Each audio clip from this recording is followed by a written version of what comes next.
we're gonna start to look at what he is probably going to do to defend, right? We looked at if he's just defending by kind of laying there and closing that elbow space, and how we just use the open and far concept to open that elbow space to be able to knee cut. But Kyle, he's a crafty guy. You may recognize him from The Ultimate Fighter Season 12 or Your Wildest Dreams. So what he's gonna do is he's gonna lay down, and we're gonna look at this position. I have my grip, I had split the legs, I go to staple. And what people love to do is they love to underhook this leg. If I start to let this leg get away from me, he's gonna start to get it high. And there are passes that require a lot of balance and a lot of flexibility where we're kicking over, digging our underhook, and trying to finish that pass.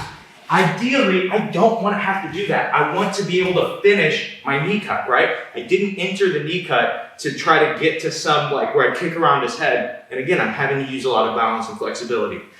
So when I'm here, I'm going into my entrance, he starts to hook, and you'll feel it. It's really common. What I do is actually take my heel off the ground. Kyle, is this fun?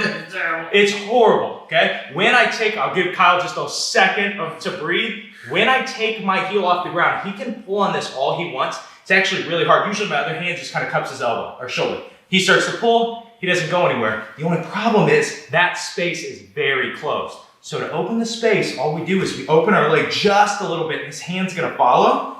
We grab his elbow, and we start to fall into it, okay? So I did it with the forearm, right? I didn't go to the underhook. A lot of times when I'm in those positions where there's like 3 or 4 seconds, right? He's trying to underhook the leg. I'm just keeping my heel to my butt. I know the super secret that he doesn't. He's trying to fight this really hard, and I'm just keeping it.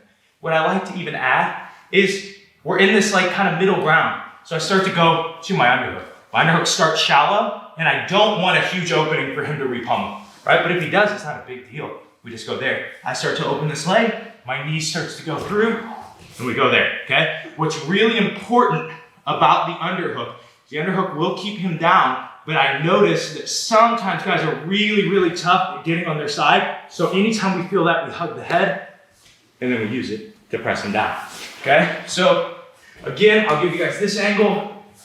We're fighting the same thing. I have my grip, I start to go in, he goes there. I just put a bend, okay? You'll notice if you're drilling this, it's really hard for the person to pull it any farther. And it's really uncomfortable for him too.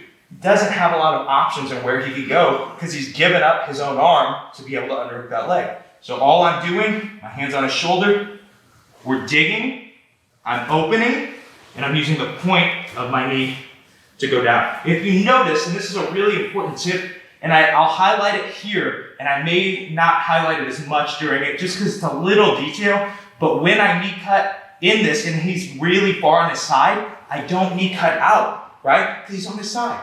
I knee cut down, and I walk him flat with that knee, okay? I'll give you guys one more angle on this. We're right here. I'm starting to put that pressure. He goes underhook. I put that bend. My hand on the shoulder. We get our underhook. We open. We start to go here, and I open that knee, okay? So this legs are here. I just push my knee open, and I end up inside the door.